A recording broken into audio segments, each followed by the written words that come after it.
सच्ची श्रेया जी, सच्ची में प्रसन्न हूं मैं कि आपके आशीर्वाद से रोहिणी जीजी को इतना प्यारा लल्ला हुआ है। पर मुझसे क्या त्रुटि हुई नारायण? मुझे क्यों न दियो आपने लल्ला? मुझसे क्या त्रुटि हुई नारायण? मुझे क्यों न दियो आपने लल्ला? अब तो माता देवकी की 7वें संतान का भी जन्म हो गया है प्रभु। अब आपके अवतार लेने में किस बात की देर है? यशोदा, ले तुम यहाँ आओ और मैं पूरे घर में ढूंढतो फिर रहा हूं। पता चलो तुमने सुबह से कछु ना खाए हो। चलो कछु खा लो, आ जाओ। कहीं ना जा रही मैं।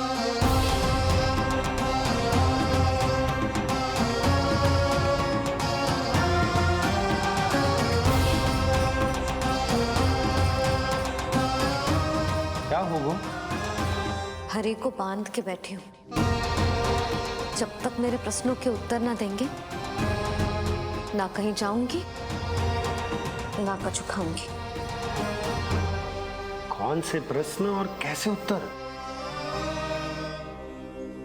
गोकुल की प्रत्येक स्त्री को ममता का वरदान दियो है आपने, तो नारायण मुझसे ऐसा कौन सा अपराध होगा कि आपने मुझे अभी तक इस सुख से वंचित रखा है?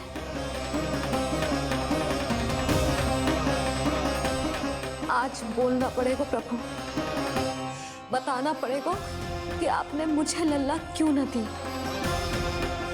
क्या आपको पता ना है, जैसे भगवान अपने भक्तों के बिना अधूरे होते, वैसे मैया भी संतान के बिना अधूरी होते।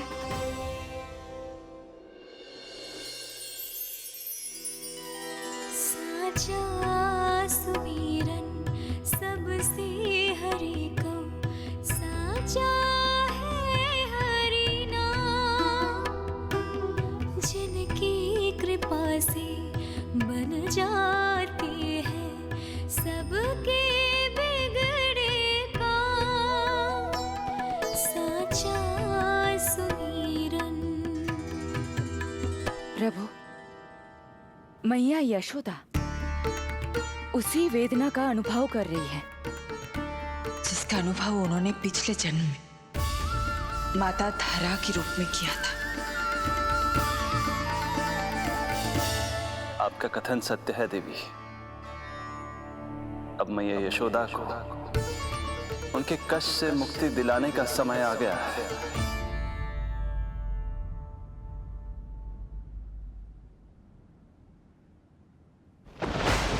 उठो पूर्णा, शीघ्र ही यशोदा के यहाँ पुत्र का जन्म होगा। नक्षत्रों की गति से उत्पन्न संकेतों को देखो।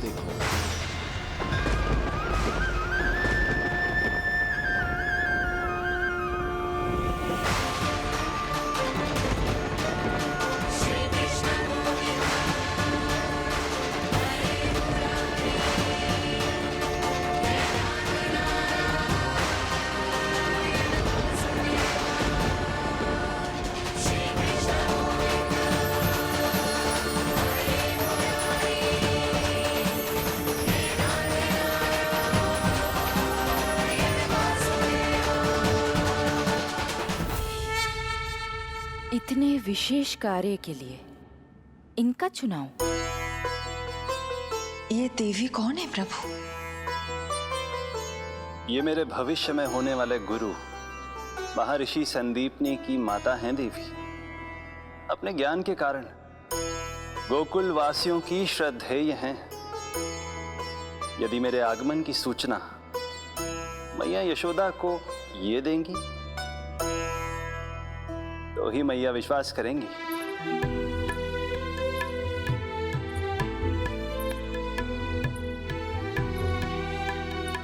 आंगन खाली, आंचल खाली, सूखे उपवन की मैं माली।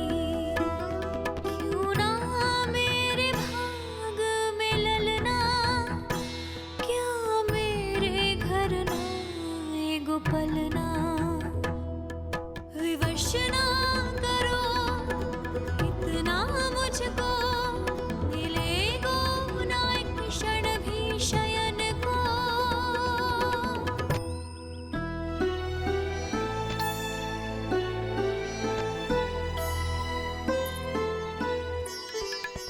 मैं जिसे सुलाऊं जो मुझे जगाए, प्रभु दे दो ना वरदान, साचा सुमीरन।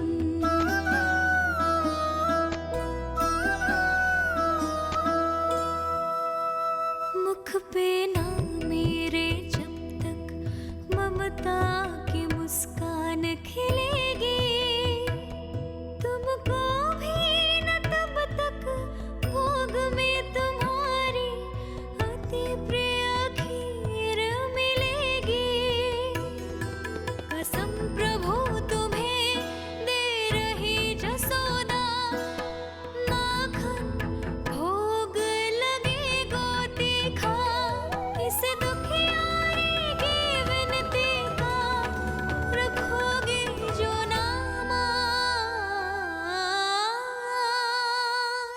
साचा सुमीरन सबसे हरि को, साचा है हरि नाम, जिनकी कृपा से बन जाते हैं सबके बिगड़े काम, साचा सुमीरन।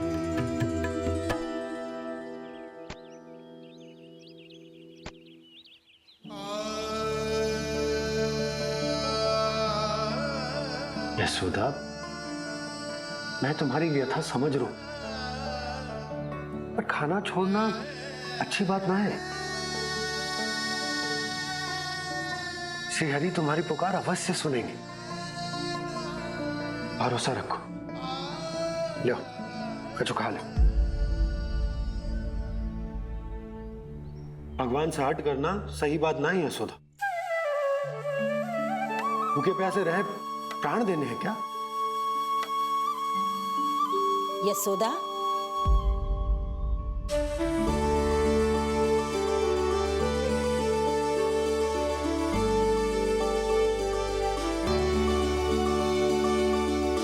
होने वाली मैया को अपने स्वास्थ्य का विशेष ध्यान रखना चाहिए।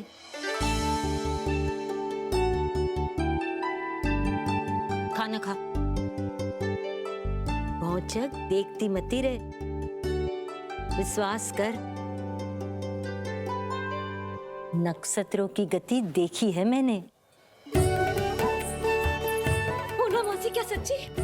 आप सच्ची कह रही हो ना? भाद्रपद माह की अष्टमी तिथि को रोहिणी नक्षत्र में, जब सूर्य सिंह राशि का होगा और चंद्र वृषभ राशि का, तब मध्य रात्रि तेरे लल्ला का जन्म होगा।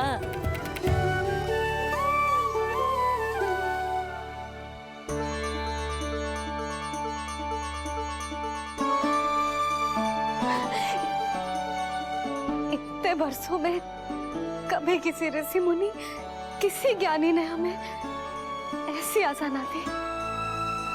आज पहली बार हमें इतना स्पष्ट आश्वासन मिलो है। बहुत बहुत धन्यवाद आपका पूर्णा मौसी, बहुत बहुत धन्यवाद।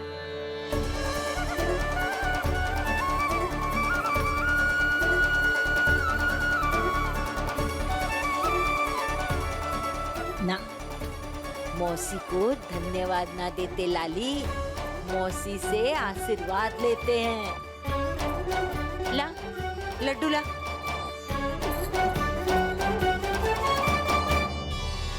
खा ले।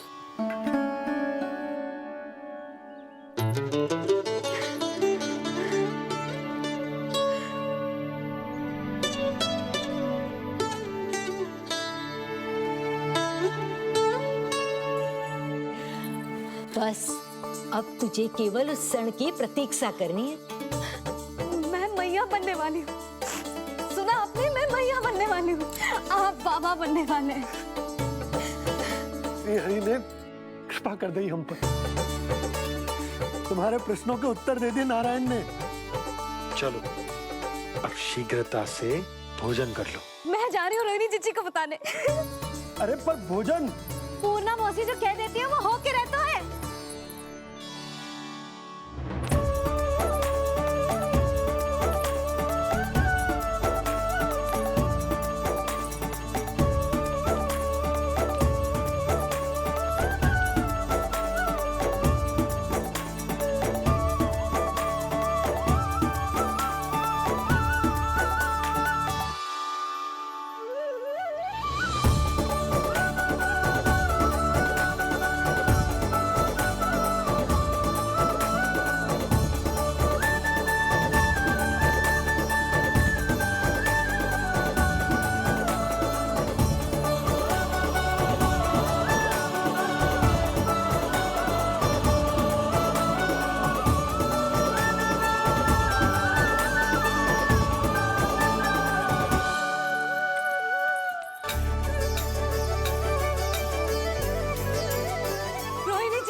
अरे अरे अरे मैं मैया बनने वाली हूँ। लल्लाओं को मारेगा। क्या? पूरी मौसी ने बताई। सच? अब अपने अंश का निर्माण करने का समय आ गया है।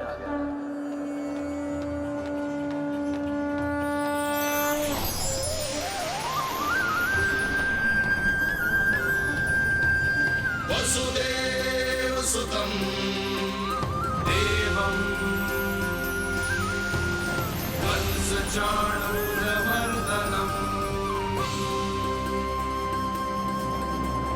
यशोदा परमानन्दम् कृष्णं वन्दे जगद्गुरुं कृष्णं वन्दे जगद्गुरुं कृष्णं वन्दे जगद्गुरुं कृष्णं वन्दे जगद्गुरुं कृष्णं वन्दे जगद्गुरुं कृष्ण कृष्ण कृष्ण कृष्ण कृष्ण कृष्ण कृष्ण कृष्ण।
किसके पुत्र हो?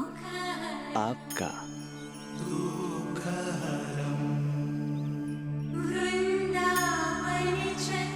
आपकी गोद में शीघ्र ही खेलने के लिए मैं आतुर हूँ मैया। कछु विचित्र लग रहा है। कौन हो तुम? मैं हूँ श्री विष्णु का अवतार।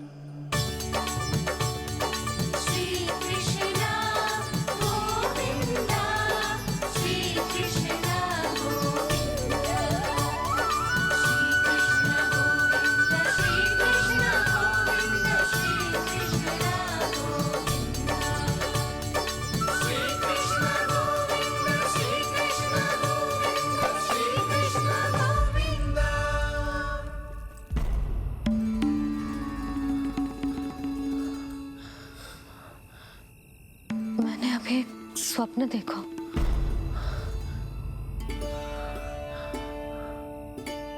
क्या वो स्वप्न वन में था?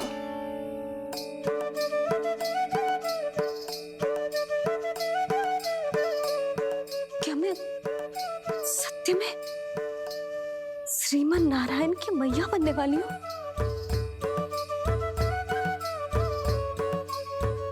यशोदा ने स्वप्न में जो देखा था, सांसारिक माया के कारण वो उस पर विश्वास करने में असमर्थ थीं। मुझे भरोसा ना हो रहा है, ये तो संभव ही ना है। मैं श्रीमन नारायण की मैया कैसे बन सकती हूँ? परंतु स्वप्न इतना सच्चा, इतना वास्तविक था यशोदा, ऐसा लगो जैसे स्वप्न ना है, सच की परछाई है। आप मेरा उपहास कर रहे हो ना?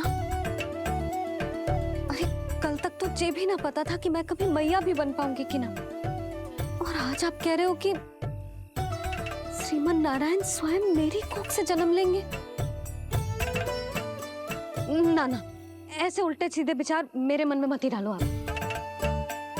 मैं तो साधारण सी स्त्री हूँ जो बस एक सामान्य सी मैया बनना चाहती है। मुझे तो बस एक सामान्य सा लल्ला चाहिए, छोटा नटखट प्यारा सा मेरा बाल गोपाल। मेरा लाडला होगा वो, मेरा राज दुलारा, मेरी आंखों का तारा।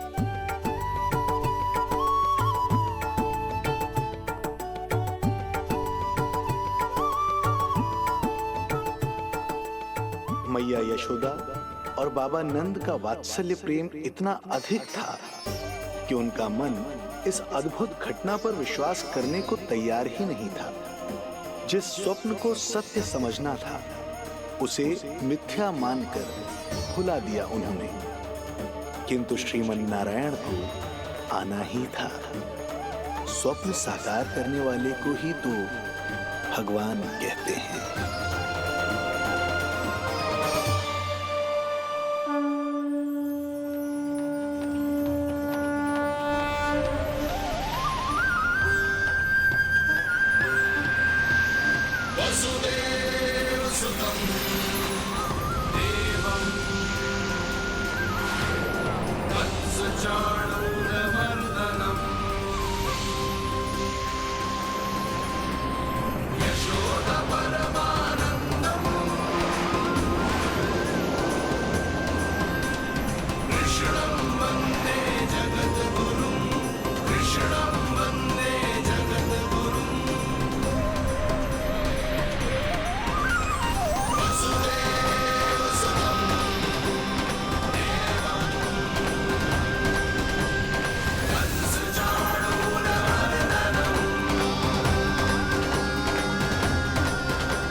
माता देवकी आपको जन्म देने वाली है, इसलिए उनके गर्भ में आपके अंश का समा जाना सर्वथा उचित ही है।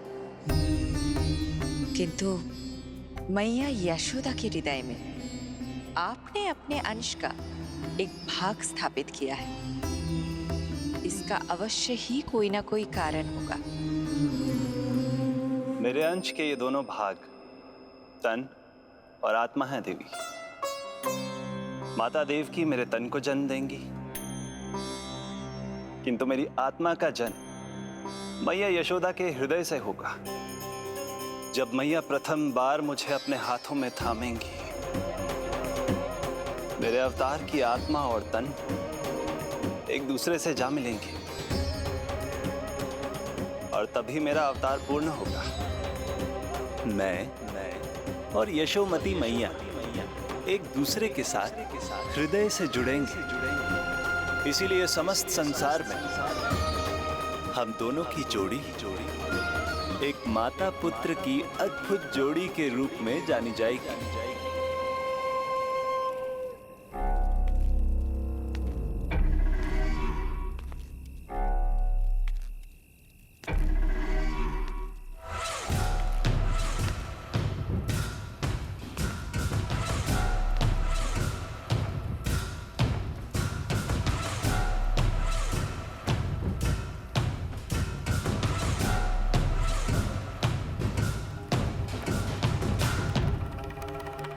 अच्छे कर्म करने वाला व्यक्ति भले ही कितनी भी विपत्तियों से क्यों ना घिरा हो, वो शांतिपूर्ण गहरी निद्रा में सो पाने में सक्षम होता है। किंतु यदि कोई व्यक्ति दुष्ट हो, क्रूर अत्याचारी हो या चोरी, हिंसा, हत्या जैसे जघन्य अपराध करता हो, तो फिर भले ही उसके पास कितनी भी संपत्ति और शक्ति क्यों ना हो, वो कभी शांतिपूर्ण निद्रा में नहीं सो पाता।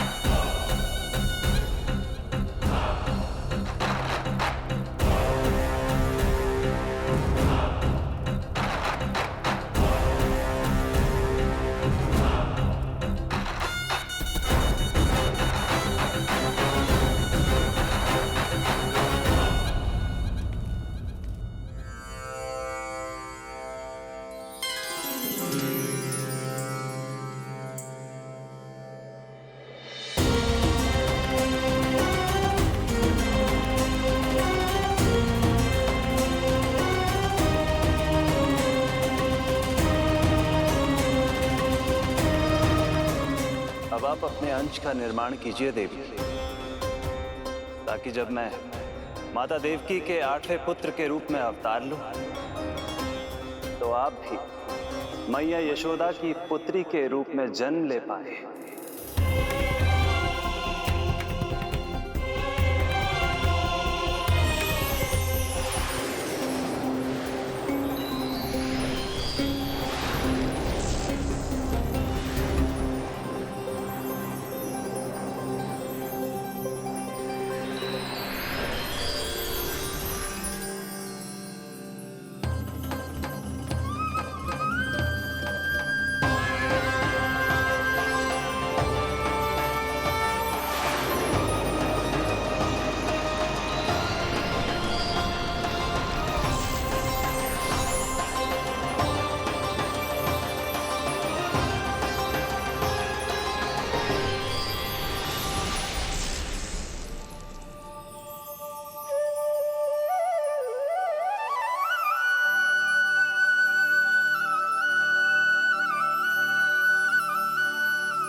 प्रभु के प्रताप से 9 माह ऐसे बीत गए मानो बस कुछ क्षण बीते हों। देखते ही देखते वो शुभ घड़ी, मैया यशोदा के लल्ला के जन्म की घड़ी आ गई।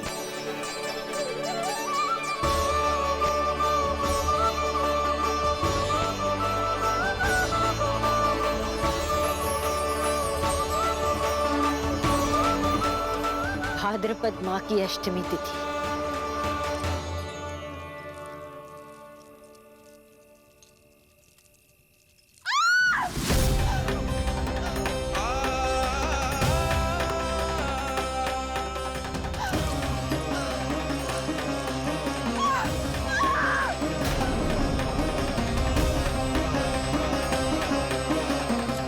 स्वामी, लगता है प्रसव पीड़ा आरंभ हो गई है। देवकी, संभालो अपने आप को, धीरज रखो। जीजी, यशोदा, दाई माँ।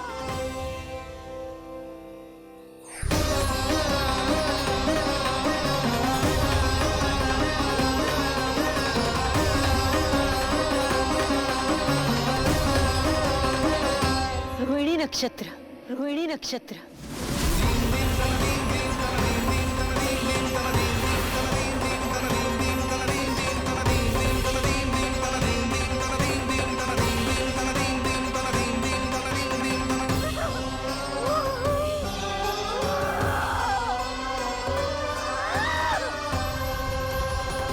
सूर्य सिंह राशि में और चंद्र वृषभ राशि में, यही तो है अधर्म के विनाश और धर्म की स्थापना का संकेत। देवकी, तुम चिंता मत करो, सब ठीक हो जाएगा। किंतु कैसे स्वामी? भैया की तलवार की धार विनाश की बिजली बनकर मेरे आंखों के सामने चमक रही है। देवकी, तुम विश्राम करो।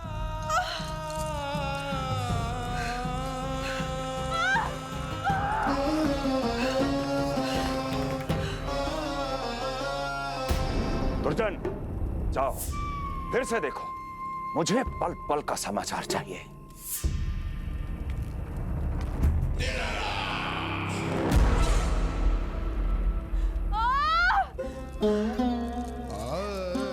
जैसे ही मेरा पुत्र मेरे सुरक्षित कोख छोड़कर इस संसार में आएगा, भैया कंस मेरी ममता को मिले इस वरदान को मुझसे छीन लेंगे। चिंता मत करो देवकी, ये हमारा 8वां पुत्र है। यदि हमारे जीवन में कंस के दिए दुखों की धूप है, तो श्री हरि की भक्ति की छाया भी है। आकाशवाणी का स्मरण करो। आप स्मरण कीजिए, कितनी क्रूरता से भैया ने हमारी सभी संतानों का जीवन प्रारंभ होने से पहले उनको नष्ट कर दिया। मुझे भय लग रहा है, कहीं मैं इसे भी ना खो दूं।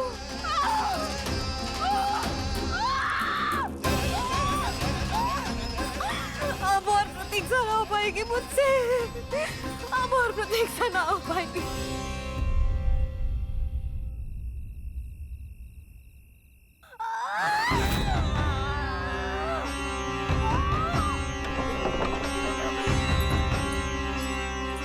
हम यशोदा को खो देंगे नंद भैया, यदि संतान का जन्म शीघ्र ही नहीं हुआ तो। वो अत्यधिक पीड़ा में है। वैद्य जी ने जो प्रसव की घड़ी बताई थी, वो भी कब की बीत चुकी है। भाभी, आप दाई माँ से कहियो कि मेरी पत्नी और संतान को बचाने की हर संभव चेष्टा करें। मैं यही प्रार्थना नारायण से करने मंदिर जा रहा हूं।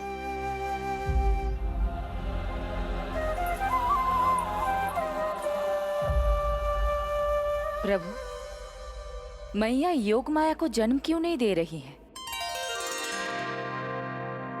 मेरा ही तो शक्ति तत्व है योग माया। वो तभी जन्म ले सकती है जब मेरे 8वें अवतार श्री कृष्ण का जन्म होगा। तो प्रभु, अब आपको किस बात की प्रतीक्षा है? जब निश्चित प्रहर का अंत होगा और शून्य काल का प्रारंभ, तभी तो होगो जयंती योग, लल्ला के जन्म का योग। बस अब कुछ ही क्षण और।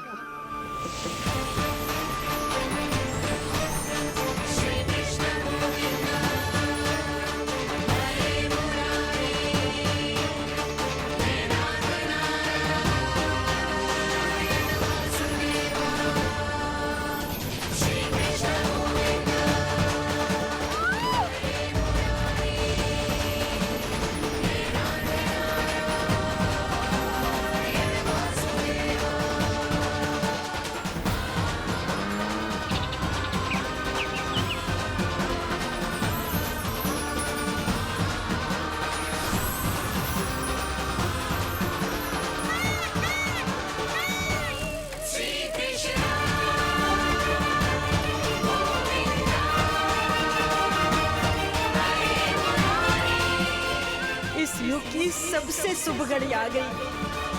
प्रारंभ हो गया दिव्य शून्य काल।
हे श्री नारायण, हम परम सौभाग्यशाली हैं। हमारे पुत्र के रूप में आप स्वयं पधारे।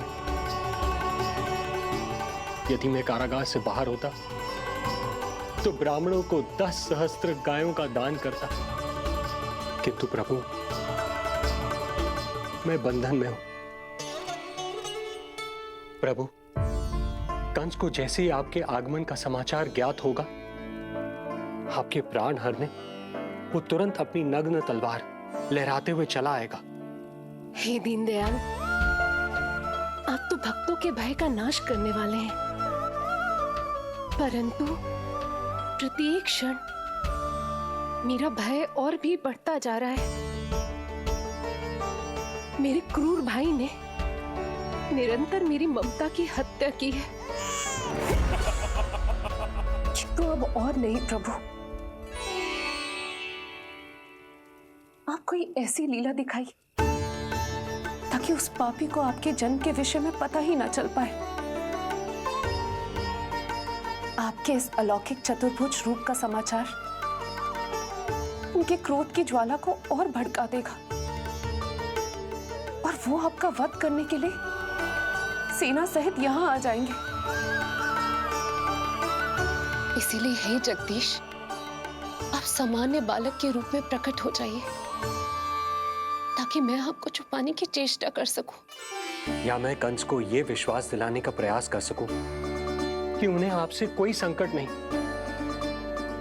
दया कीजिए भगवान।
माँ, पिताजी, पिछले जन्म में 12 सहस्त्र वर्षों तक आपने कठिन तपस्या की थी। मूसलाधार वर्षा, घनघोर आंधी, चिलचिलाती हुई धूप और अस्थियां जमा देने वाली ठंड, सभी कष्ट सहे थे आपने, केवल इसलिए कि आप मुझे पुत्र रूप में प्राप्त कर सके। और आज जब मैं आपके सामने हूं, तो आप कंस के भय से व्याकुल हैं और पुत्र के रूप में एक सामान्य बालक चाहते हैं। मेरे माता पिता होने के नाते आपकी इच्छा का पालन करना मेरा कर्तव्य है। मैं एक सामान्य बालक का रूप धारण करूंगा। आपको मेरे लिए चिंतित होने की और कंस से भयभीत होने की आवश्यकता नहीं है। मेरा जन्म पृथ्वी पर धर्म को पुनः स्थापित करने के लिए ही हुआ है, किंतु अभी समय कम है। यशोदा रानी की चेतना जा रही है, ये इनके प्राणों के लिए शुभ संकेत नहीं है। यशोदा, आंखें खुली रखो। यशोदा, यशोदा, आंखें खुली रखो।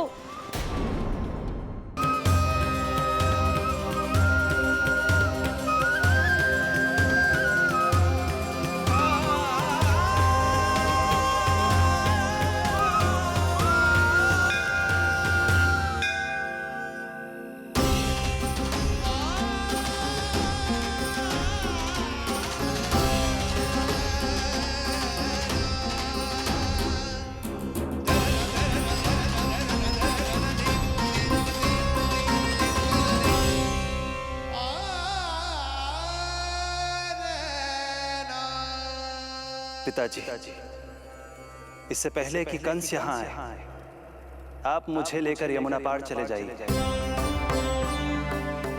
वहां गोकुल में अपने भाई नंद के संरक्षण में मुझे छोड़कर उनके यहाँ जन्मी पुत्री को यहाँ ले आई।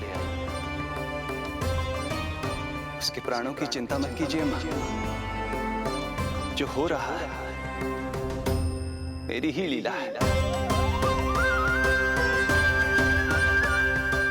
अब जाइए पिताजी, शीघ्रता कीजिए।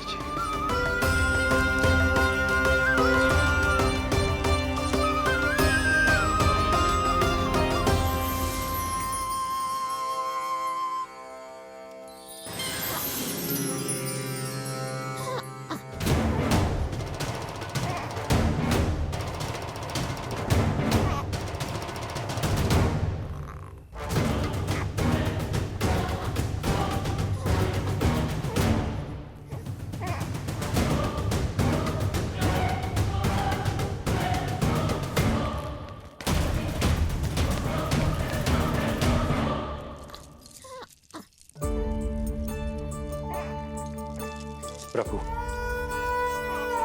प्रभु क्या करना है ये तो आपने बता दिया, किंतु कैसे करना है ये नहीं बताया। पेड़ियों में जकड़ा हुआ हूं, कारागार से बाहर कैसे जाऊंगा? यशोदा, बस थोड़ी देर और धैर्य रखो। अब और प्रतीक्षा ना हो पाएगी मुझसे। अब और प्रतीक्षा ना हो पाएगी। अब और अधिक प्रतीक्षा आपको करनी भी नहीं पड़ेगी।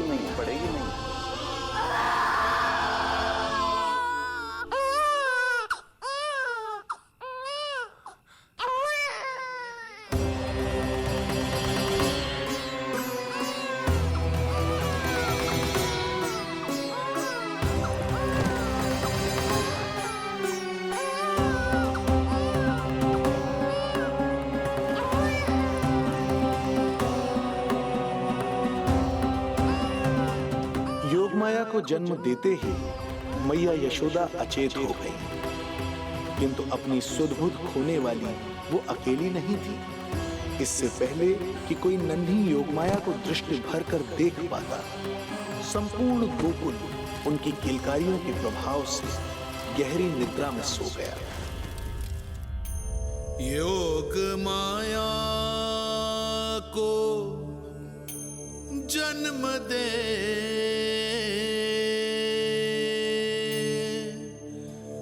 यशोमती हुई निढाल,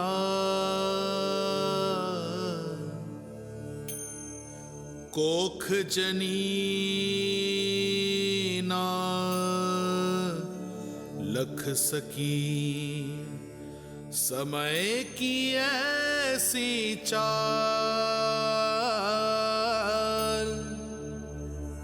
समय की ऐसी चाल।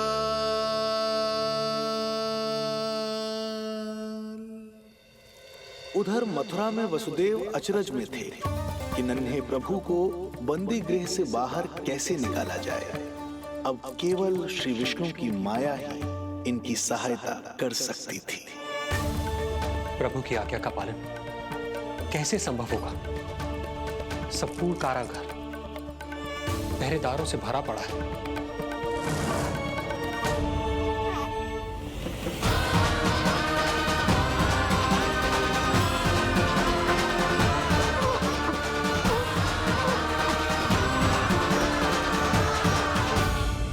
कौन है आप? मुझे आपसे भय लग रहा है। आप मेरे भैया नहीं हो सकते। सही कहा तूने। जो मेरे विनाश को जन्म दे, उस कुल घातिनी से मेरा कोई संबंध नहीं। महाराज, रक्त के संबंध क्रोध की अग्नि में मत झुलसाइए। जिस बहन को आपने बचपन से आज तक इतना प्रेम दिया, क्या वो आपके विरुद्ध किसी षड्यंत्र में सहायक हो सकती है? भला हमारी संतान आपका विनाश क्यों करेगी? अपनी नवविवाहित बहन पर कृपा कीजिए महाराज। अपने पुरुषार्थ से आपने कितने असुरों को युद्ध में पराजित किया है। आज वो सब दरबारी बनकर आपकी सेवा करते हैं। हे महापराक्रमी कंस, यदि वो मायावी असुर आपको हानि नहीं पहुंचा पाए तो ये आपकी बहन आपका क्या बिगाड़ सकती है? दया कीजिए महाराज, दया कीजिए। आप बीच में मत पड़िए कुंवर जी। सुना नहीं क्या? इसकी 8वीं संतान मेरा वध करेगी। जब मां ही नहीं बचेगी तो 8वीं संतान के जन्म का तो प्रश्न ही नहीं उठता। यदि ऐसा है तो आप मुझे मार दीजिए। जब मैं ही जीवित नहीं रहूंगा तो देवकी की संतान होने की संभावना ही समाप्त हो जाएगी। अपने बहनोई की हत्या का पाप मैं नहीं कर सकता। और बहन की हत्या का पाप कर सकते हैं? जिसे जीवन भर प्रेम दिया है उसके प्राण लेने का अधिकार है मुझे। प्रिय भैया, यदि आपको इस विषय में इतना संदेह है तो आप हमारी 8वीं संतान के प्राण ले लीजिएगा। बल्कि 8वीं संतान ही नहीं, उसका जन्म होने तक हमारी सभी संतानों का वध आप स्वयं अपने हाथों से कर लीजिए। स्वामी! हे मथुराधिपति, मेरी पत्नी को प्राण दान दे दीजिए।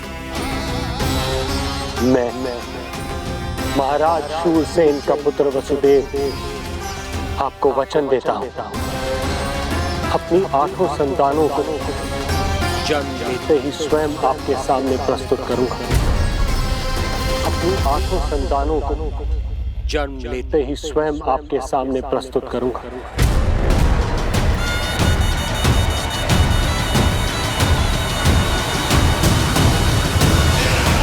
बधाई हो कुंवर जी, अपनी पत्नी के प्राण बचाने में आप सफल हुए। किंतु आपकी संतानें इतनी भाग्यशाली नहीं होंगी। वचन स्मरण रहे।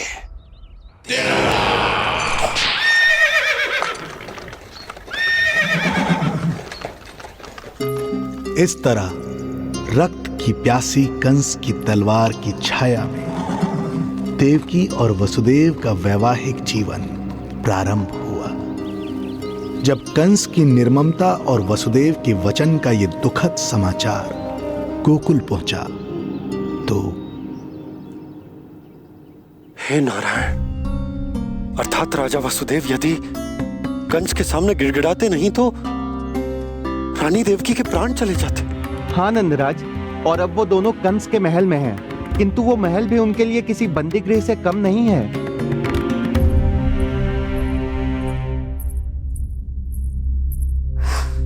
एक भाई अपनी बहन के साथ ऐसा करने की सोच भी कैसे सकता है? मेरा बस चले तो उस दुष्ट कंस को मटके में डाल के इसे घोंट के रख दूं, जैसे मलाई घोट के माखन निकाला जाता है।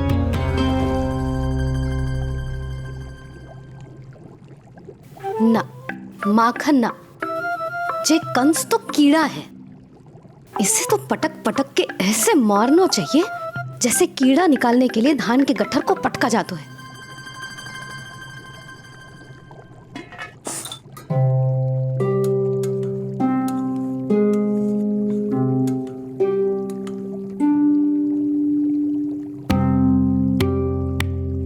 किंतु जब रोहिणी जिज्जी को पता चलेगा तो वो तो अपने आप को ही दोष देंगे, क्योंकि बालक ना होने के कारण उन्होंने ही वसुदेव जी को राजकुमारी देवकी के साथ दूसरा विवाह करने पर विवश किया था। हे ईश्वर, जिस सुख के लिए रोहिणी जिज्जी ने पत्नी जीवन का सबसे बड़ा त्याग किया था, जब उन्हें पता चलेगा कि वही सुख उस क्रूर कंस ने छीन के मटिया मेट कर दिया है, तो कितना कष्ट पहुंचेगा।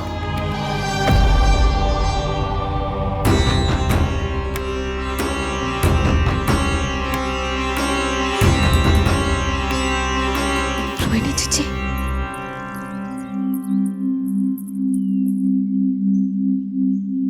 गोप नरेश, कृपया मुझे अपने भैया के पास ले चलिए। संकट के समय मुझे उनके साथ होना चाहिए। किंतु भाभी, पता चलो है वसुदेव भैया और देवकी भाभी कंस के महल में कड़े पहरे में रखे गए। पति पत्नी एक दूसरे का संबल होते हैं। कंस का पहरा कितना भी कष्टदायक क्यों ना हो, इस समय उन्हें और बहन देवकी को मेरी आवश्यकता है।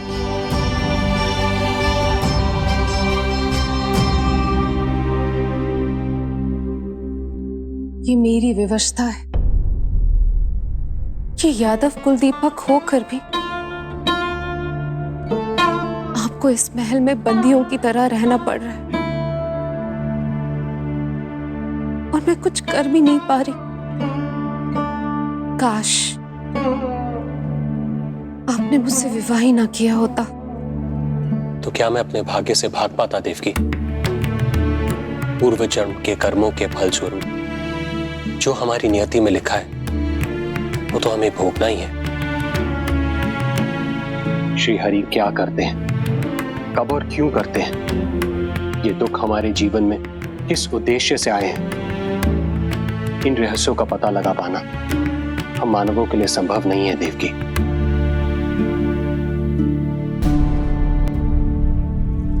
तो फिर चलिए यहां से भाग चलते हैं, कहीं ऐसे स्थान पर जहां भैया की छाया भी हम पर ना पड़ सके। नहीं प्रिय, कंस के गुप्तचरों की दृष्टि हम पर अवश्य होगी, और मैं ऐसा कोई कार्य नहीं कर सकता जिससे तुम्हारे जीवन पर कोई संकट आए। और मैंने उन्हें अपनी सभी संतानों को सौंपने का वचन भी दिया है। अपना वचन मेरे लिए प्राणों से भी अधिक महत्वपूर्ण है देवकी।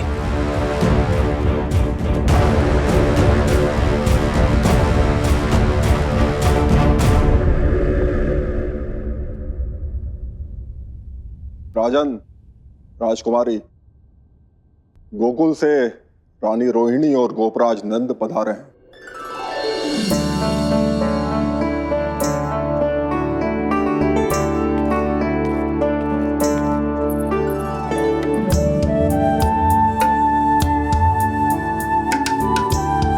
स्वामी,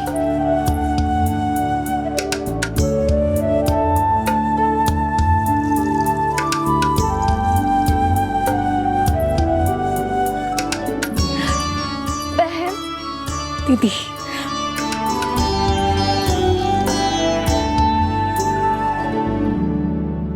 भाई नंद, जो आप हमारे लिए कर रहे हैं उसके लिए धन्यवाद शब्द बहुत छोटा है। मैं अपने भाग्य को स्वीकार कर चुका हूं। यदि यही श्री नारायण की इच्छा है तो यही सही।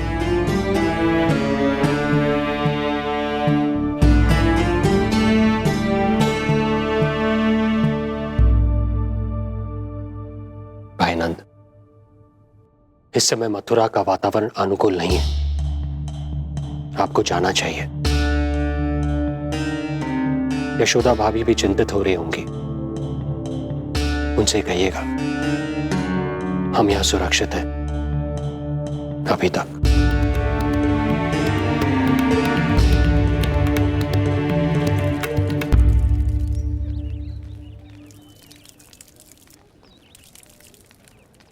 वसुदेव भैया का भाग्य पर भरोसा दिख, वे अपनी संतानों को कंस को अवश्य सौंपेंगे। ईश्वर, इतना कठोर वचन, जब इसे निभाने का कठिन समय आएगा तो कैसा अनुभव करेंगे वे? उनका हृदय तो चकनाचूर हो जाएगा।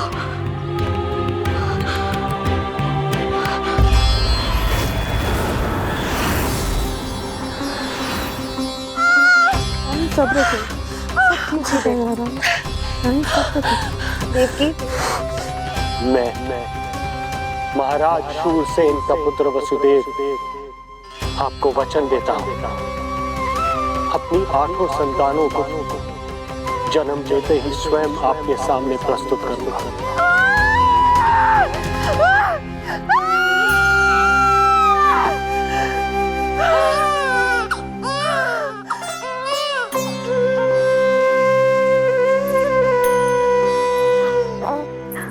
बधाई हो स्वामी, आपको पुत्र रत्न प्राप्त हुआ है।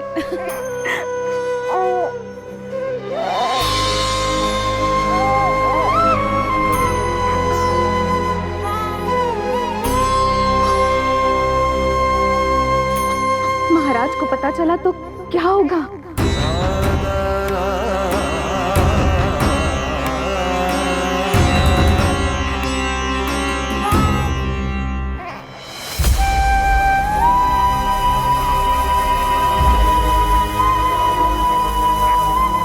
अपने पुत्र को इन हाथों में थामना।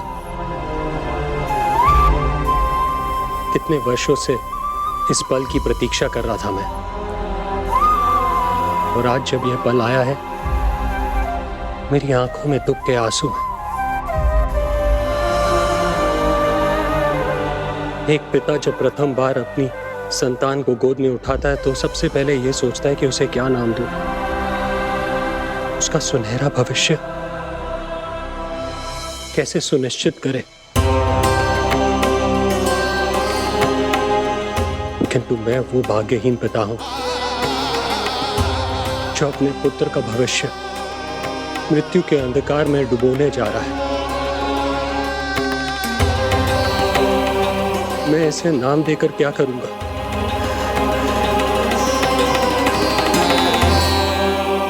क्या आपके वचन का महत्व आपके पुत्र के प्राणों से अधिक है स्वामी?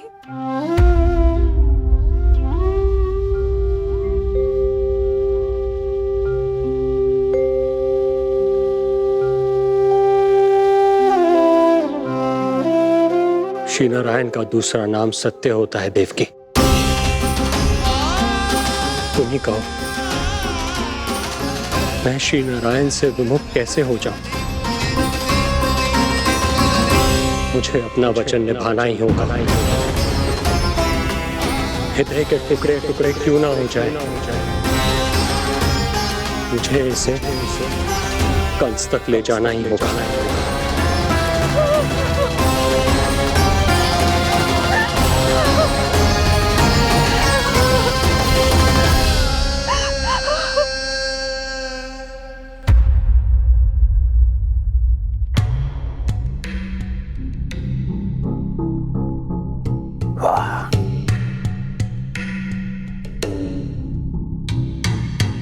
इतना स्वादिष्ट भोजन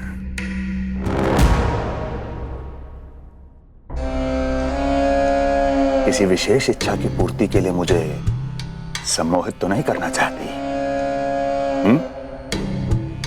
मुझे पति के रूप में प्राप्त कर तो चुकी हो, अब प्राप्त करने को क्या क्या बचा है प्राप्ति? मैं प्राप्ति नहीं, अस्थि हूं स्वामी। प्राप्ति तो छुई मुई बनकर वहां खड़ी है। आप सदैव अपने विषय में ही सोचते हैं, कभी मेरे ओर भी निहारा कीजिए, तभी तो मेरा नाम सही से स्मरण होगा आपको। मैं अपने विषय में ही सोचता हूं, तभी तो दसों दिशाओं में मेरे नाम का डंका बजता है, मेरे साम्राज्य का विस्तार होता है, तभी तो मेरा अस्तित्व है। अस्थि स्मरण रहे, तुम हो क्योंकि मैं हूं।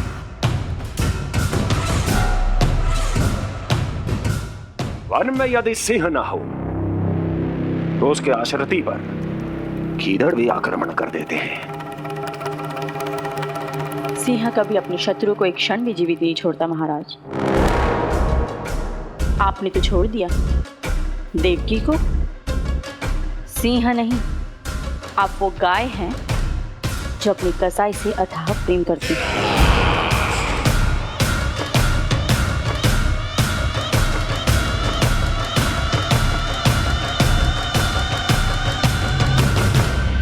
सभी संतानों को जन्म लेते ही मेरे पास लेकर आएगा, ये वचन दिया है वसुदेव ने मुझे। तो फिर आया क्यों नहीं महाराज? प्रथम शिशु का जन्म तो हो चुका है।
कुल के यादव अपना वचन मिथ्या नहीं होने देते महाराज।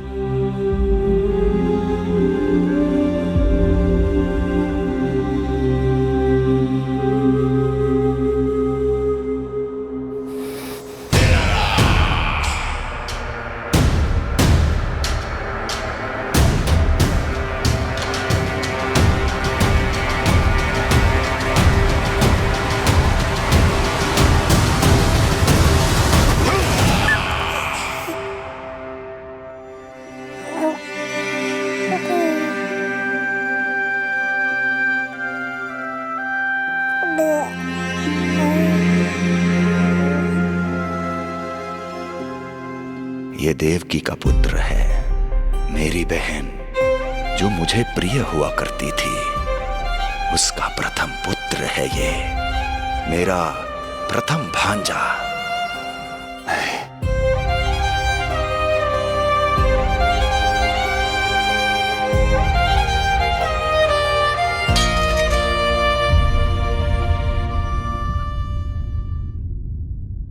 इसे वापस ले जाइए कुंवर जी।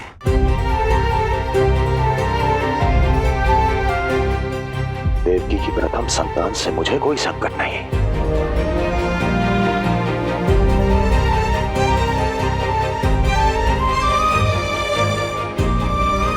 और आपको क्या लगता है कुंवर जी कि मैं कोई राक्षस हूं क्या?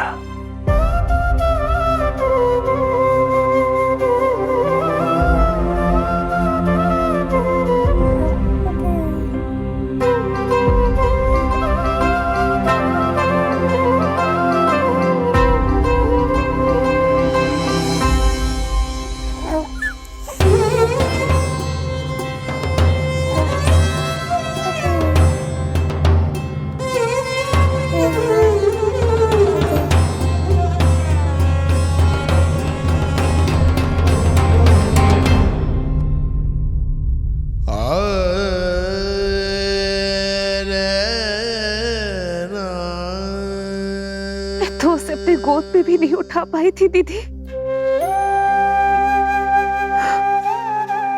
उसका वो सुकुमार मुख मेरी स्मृति से जा ही नहीं रहा। वो मधुर रुदन अभी तक मेरे कानों में गूंज रहा है। मैं तुम्हारी पीड़ा का अनुमान लगा सकती हूँ देवकी।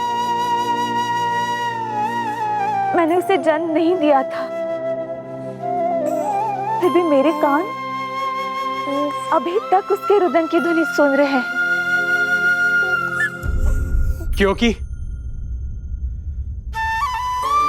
ये अपनी माओ को पुकार रहा है। तुम्हारे भैया ने हमारे पुत्र को प्राणदान दे दिया है देवकी।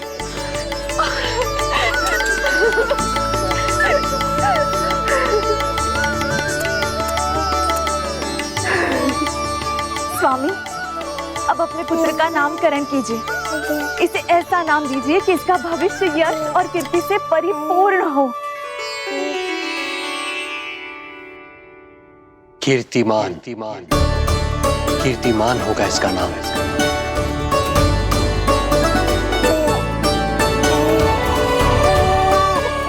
कीर्तिमान।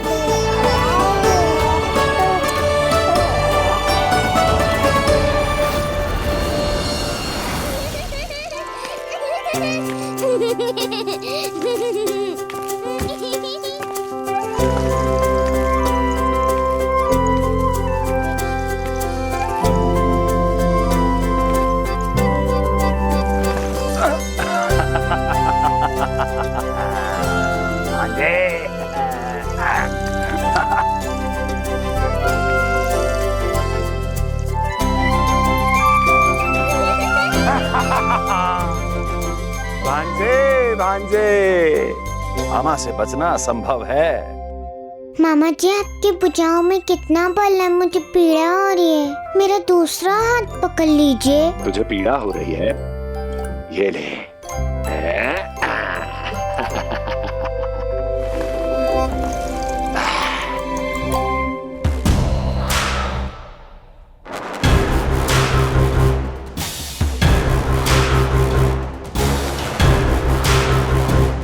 नारायण नारायण। मामा जी मूर्ख बन गए, मामा जी मूर्ख बन गए, मामा जी मूर्ख बन गए। इतना दुस्साहस! जा खेल। अब मामा जो है देवर्षि के साथ मंत्रणा करेंगे। जा खेल। क्योंकि अत्यंत महत्वपूर्ण ना हो तो देवर्षि हमारे द्वार पर आने का कष्ट नहीं उठाएंगे। कहिए देवर्षि, कैसे आना हुआ? मैं तो बस आपको ये अद्भुत कमल पुष्प भेंट करने आया था महाराज। इसे देखते ही मुझे आपका स्मरण हुआ था। मानो ये मुझे पुकार कर कह रहा हो, मुझे महाराज कंस के पास ले चलिए। इसमें तो कुछ भी विशेष नहीं है देवर्षि। इसमें 8 पंखुड़ियां हैं महाराज, और 8वीं पंखुड़ी सबसे विशेष है। यदि विश्वास न हो तो आप स्वयं गिनकर देख लीजिए। आप मेरा उपहास कर रहे हैं देवर्षि। आप गिनिए तो सही महाराज। 1 2 3 4 5 6 7 8। क्या आप निश्चित रूप से कह सकते हैं कि यही 8वीं पंखुड़ी है? विचार कीजिए महाराज। क्या आप बिना किसी शंका के कह सकते हैं कि कौन सी पंखुड़ी पहली है और कौन सी 8वीं? क्या आप पूर्ण विश्वास के साथ कह सकते हैं कि कौन प्रथम है और कौन अंतिम? फिर चाहे वो पंखुड़ी हो या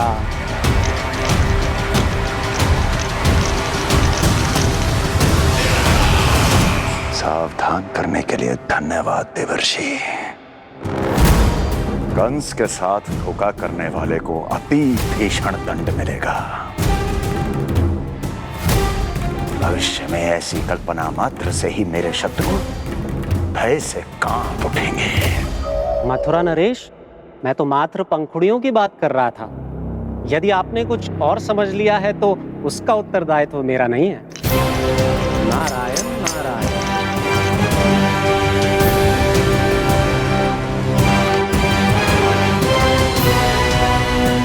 विचार कीजिए महाराज। क्या आप बिना किसी शंका के कह सकते हैं कि कौन सी पंखुड़ी पहली है और कौन सी 8वीं? क्या आप पूर्ण विश्वास के साथ कह सकते हैं कि कौन प्रथम है और कौन अंतिम? फिर चाहे वो पंखुड़ी हो या मामा जी मूर्ख बन गए, मामा जी मूर्ख बन गए, मामा जी मूर्ख बन गए, मामा जी मूर्ख बन गए।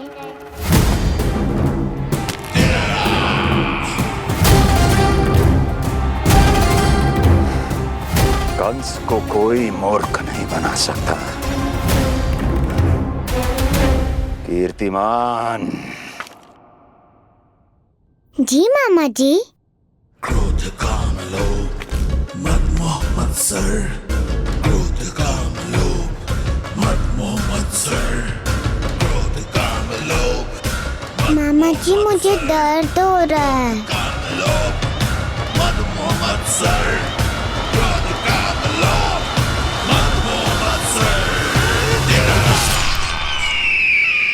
स्वामी, ये कीर्तिमान के लिए कैसा लग रहा है? ये लीजिए स्वामी।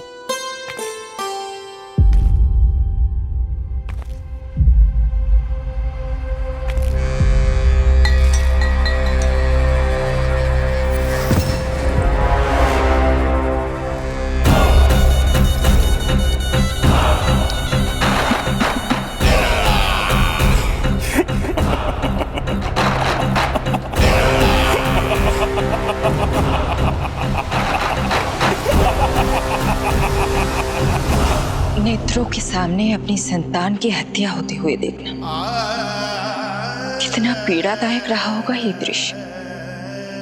किंतु प्रभु, यदि देवर्षि नारद कंस के हृदय में संदेह का बीज न बोते तो कंस ऐसा कभी नहीं करता। तो फिर उसे उकसाया ही क्यों देवर्षि ने? आप भूल गए देवराज, समस्त संसार में जो भी होता है मेरी इच्छा अनुसार ही होता है। यही प्रश्न नारद ने भी मुझसे पूछा था।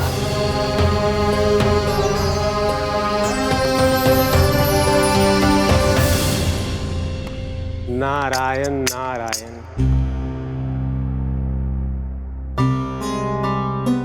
छोटे से बालक की इतनी निर्मम हत्या और माध्यम बना मैं। प्रभु, ये कैसी लीला है आपकी?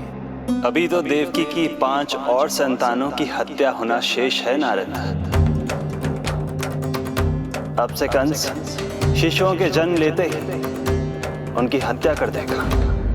यदि जन्म के तुरंत बाद ही मृत्यु होनी है तो जन्म का लाभ ही क्या है प्रभु?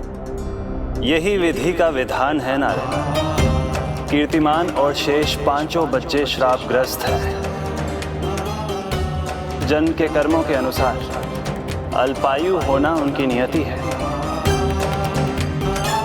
उनकी मृत्यु के बाद ही शेषनाग के अंश के रूप में बलराम और मेरे अंश के रूप में श्री कृष्ण का अवतार संभव होगा। नारायण नारायण।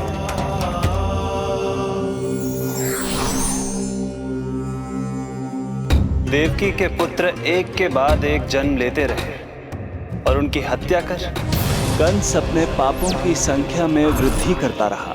नहीं! मत मारो! मेरा पुत्र!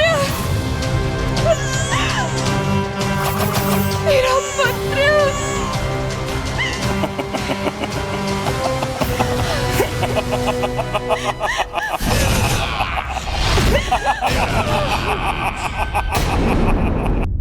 अब उसकी क्रूरता की कथा ऐसे मोड़ पर आ पहुंची जहां से वापसी असंभव है, क्योंकि अभी अभी उसने देवकी के छठे पुत्र का वध कर दिया है। हे प्रभु, कितना दुर्दांत है ये कंस। किंतु एक ही जन्म में एक साथ 2 माताओं का पुत्र बनने में उसने आपकी सहायता कैसे की प्रभु? उसके भय ने उससे ये कार्य सहज ही करवा दिया देवराज। जन्म लेते ही माता देवकी के सभी पुत्रों की हत्या कर उसने मुझे विवश कर दिया है। अब जीवित रहने के लिए मेरे अवतार को माता देवकी की कोख से जन्म लेने के तुरंत बाद मैया यशोदा के पास गोकुल जाना ही होगा। और इस प्रकार कंस के कारण एक ही जन्म में 2 माताओं का पुत्र बनने का आपका वचन सत्य सिद्ध होगा। आपकी लीला अपरंपार है प्रभु। आप सब अब निश्चिंत होकर जाइए। मेरे अवतार के जन्म होने की घड़ी अब निकट ही है। हम धन्य हुए प्रभु। हम धन्य हुए प्रभु।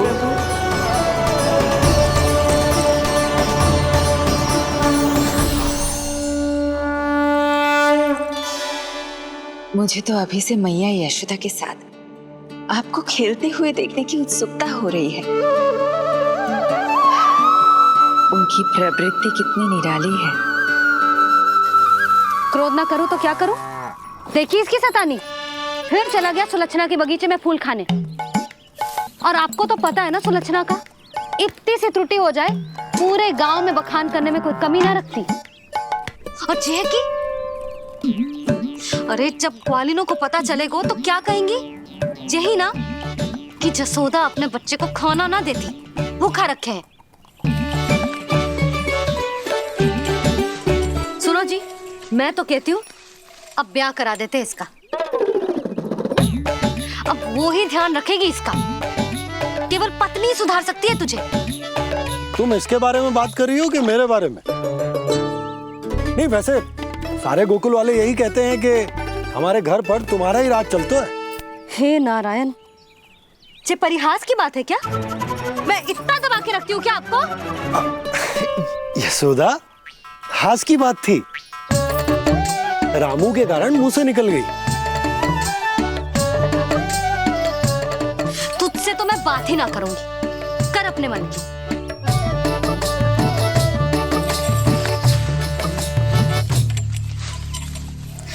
पता है तुझे कितना क्रोध आता है जब तू ऐसे बिना बताए घर से चला जाता है?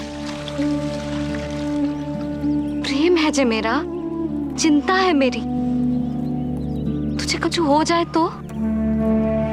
अपना लल्ला माना है तुझे।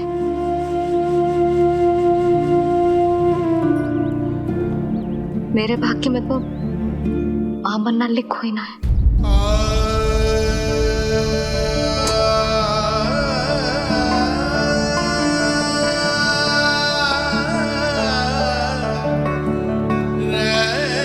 यशोदा,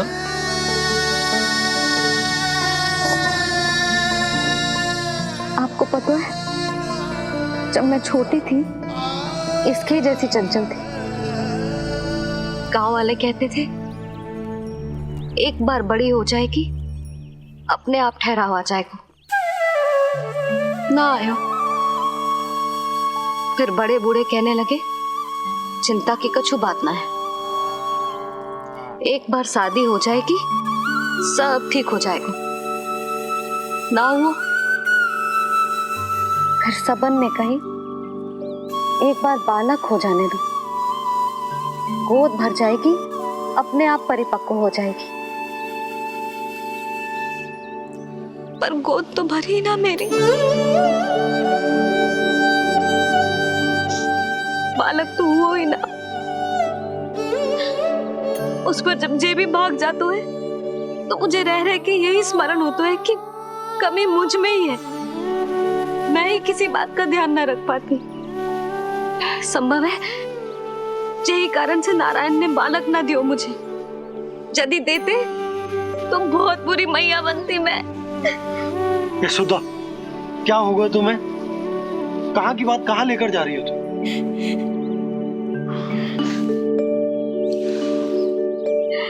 बालक अवश्य होगा हमें, और बहुत अच्छी मैया बनोगी तुम। बस नारायण सही समय की प्रतीक्षा कर रहे हैं। मेरी तो ना सुन रहे बे, आप ही कह दियो उनसे, अब और प्रतीक्षा ना होगी मुझसे।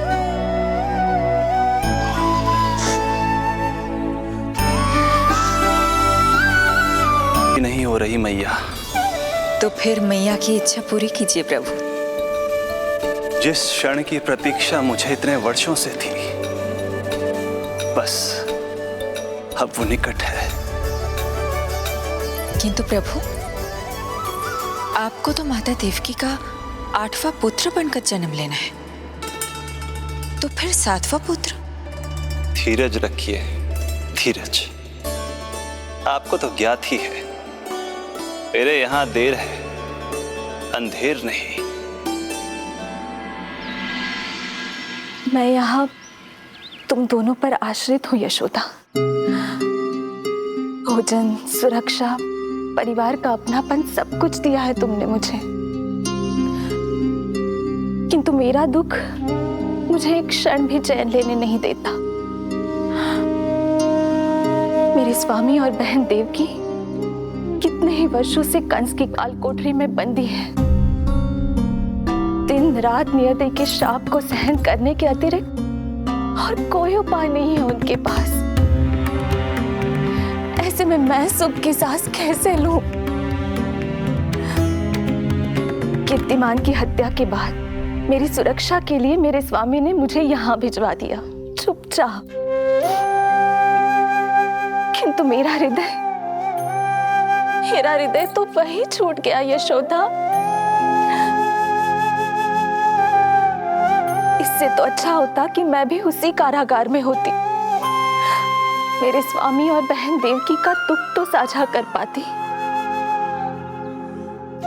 अपनी 6 संतानों को कंस के हाथों मृत्यु के गोद में जाते देखा है उन्होंने। अब तो मुझे उस क्षण की कल्पना से भी डर लगने लगा है, जब देवकी अपने 7वें पुत्र को अपने गर्भ में धारण करेगी। भय से भविष्य नहीं टलता, होनी होकर ही रहती है। समय बीता और देवकी के गर्भ में 7वें पुत्र का आगमन हुआ। क्या इसका भी भविष्य वही होगा जिसके भाइयों का हुआ था? इस बंदी गृह की दीवारें, प्रत्येक ईंट, प्रत्येक पत्थर, यहां तक कि यहां की वायु में उस कंस की बंदी है। अब तक तो उसे सूचना भी मिल चुकी होगी। वो निर्दयी क्रूर प्रतीक्षा कर रहा होगा कि कब तुम्हें प्रसव हो और कब उसकी तलवार हमारे नन्हे शिशु, हमारी 7वीं संतान का रक्त पिए।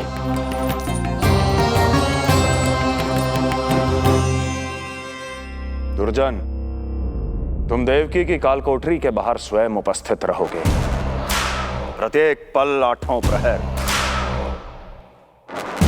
जैसे ही शिशु पहली श्वास ले, तुम मुझे सूचित करोगे। अवश्य महाराज, आज्ञा दें।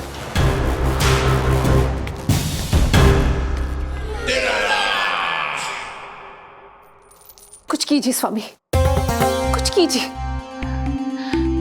मैं नहीं चाहती कि ये अपनी प्रथम श्वास इस बंदी गृह में ले।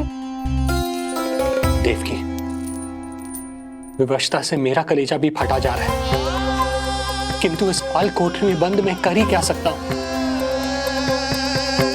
किंतु इस सृष्टि के पालनहार, जगत के नियंता श्री हरि तो कर सकते हैं, तो फिर क्यों नहीं करते वो कुछ ऐसा कि कम से कम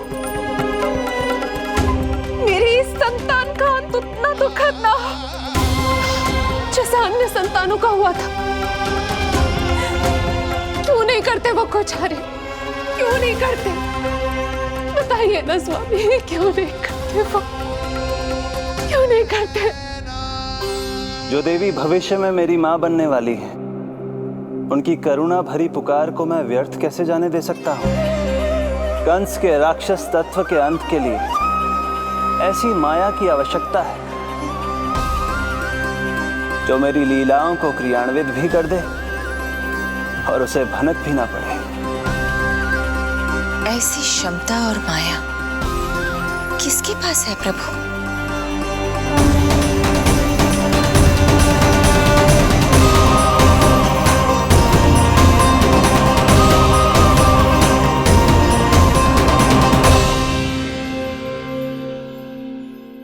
ओम नमो आकर्षणी ज्वाला मालिनी, ओम नमो भगवती क्लेशनाशिनी।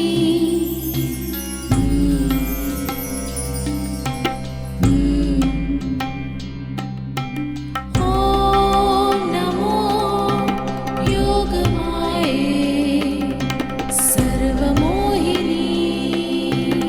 ओम नमो योगमाये आज्ञा दीजिए प्रभु। माता देवकी का गर्भपात करके उस संतान को रानी रोहिणी के गर्भ में स्थापित कीजिए देवी।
योग माया ने अपना कार्य पूर्ण किया। सुबह सूर्य की रश्मियां देवी रोहिणी को ऐसा संदेश सुनाएंगी जिसे सुनकर वो प्रसन्नता से झूम उठेंगी।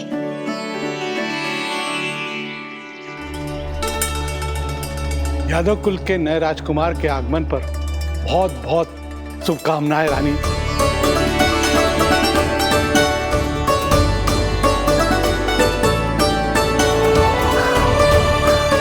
यशोदा, मैं माँ बनने वाली हूँ। यशोदा, सुना तुमने? चिच्ची, मैं माँ बनने वाली हूँ। मैं माँ बनने वाली हूँ यशोदा। अरे संभाल के जीजी चिकार कर रही हो।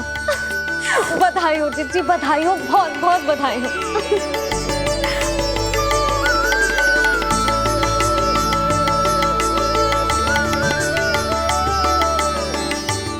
विधि का विधान भी विचित्र होता है। रोहिणी, जिनका ये पुत्र नहीं है, वो प्रसन्न है, किंतु देवकी, जिनका ये पुत्र है, वो व्याकुल है।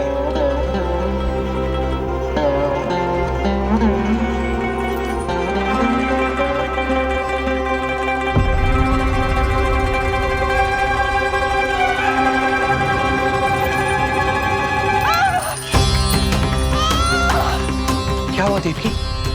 तुम ठीक तो? स्वामी, स्वामी मेरा पुत्र, स्वामी हमारा पुत्र चला गया। स्वामी, हमारा पुत्र चला गया। धीरज धरो देवकी, संभव है यही श्री हरि की इच्छा हो। किंतु मैंने उनसे ये तो नहीं मांगा था ना स्वामी। मैंने कहा था हमारा पुत्र यहाँ श्वास न ले, इसका ये हर्ट नहीं था। क्यों किया नारायण ने ऐसा? क्यों किया?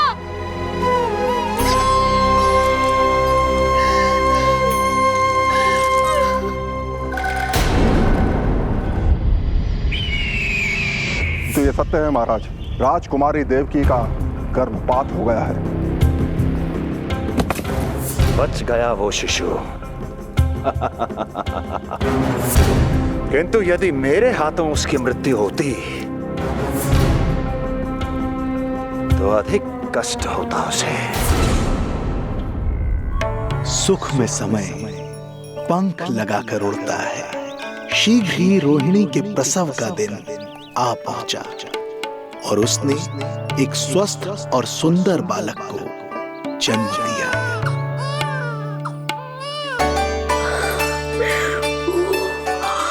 लो जिज्जी, संभालो अपने लल्ला को, जी भर के निहार लो इसे।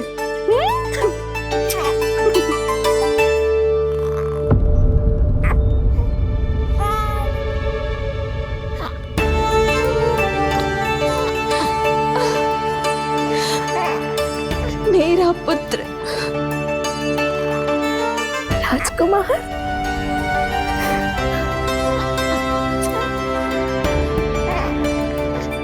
अच्छा जीजी, मैं तनिक इनको भी सूचना देकर आती हूँ। वसुदेव भैया तक भी तुझे शुभ समाचार पहुंचाना है।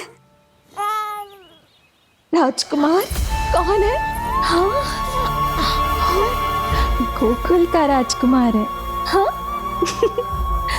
गोकुल का राजकुमार है, मेरा बच्चा। बल तो इतना है कि पूछो ही मत आप। एक बार उंगली पकड़ लेना तो उसके बाद छुड़ाना अत्यंत कठिन हो जाता है।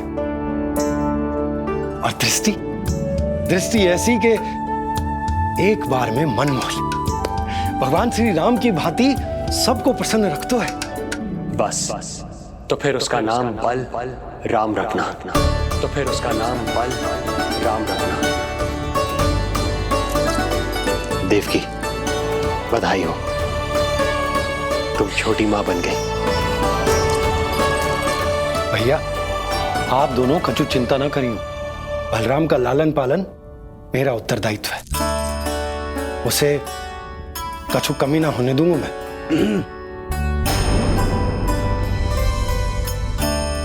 मुझे चलना चाहिए। कितने वर्षों बाद तुम्हारे कारण शुभ समाचार मिला है हमें। श्री नारायण हमेशा तुम पर कृपा बनाए रखे।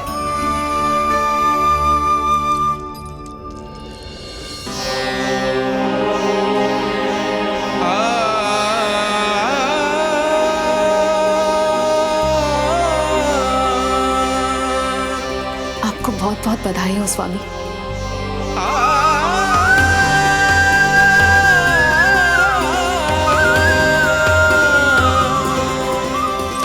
देवकी, क्या हुआ?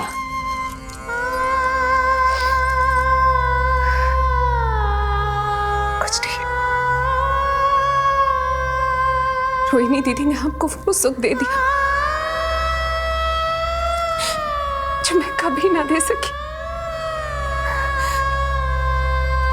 उन्होंने आपको संतान दे दी, किंतु मैं देवकी,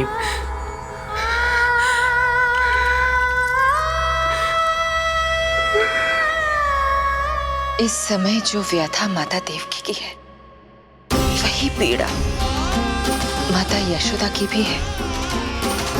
माता देवकी की ममता अपनी सभी संतानों को खोने की वेदना से त्रस्त है, तो माता यशोदा की ममता संतान ना होने के संताप में झुलस रही है।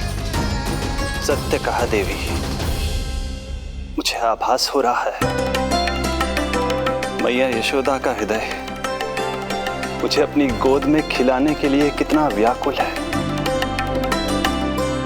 सच्ची श्रीहरि, सच्ची मैं प्रसन्न हूं। कि आपके आशीर्वाद से रोहिणी जीजी को इतना प्यारा लल्ला हुआ है। पर मुझसे क्या त्रुटि हुई नारायण? मुझे क्यों न दियो आपने लल्ला? मुझसे क्या त्रुटि हुई नारायण? मुझे क्यों न दियो आपने लल्ला?